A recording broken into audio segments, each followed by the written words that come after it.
Hello, it is Cinco de Mayo, May 5th, here in Denver, and we have a winter storm coming through, or spring snowstorm, and I'm coming out here before I lay down to shake the trees off, because I don't want the branches to break. So I'm going to free up some of these branches. And yeah, there's no days off when you manage a food forest.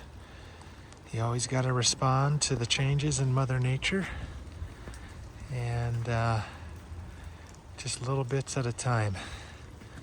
This is an easy task, but if I neglect it, I may have some damage on these trees. Thanks for watching.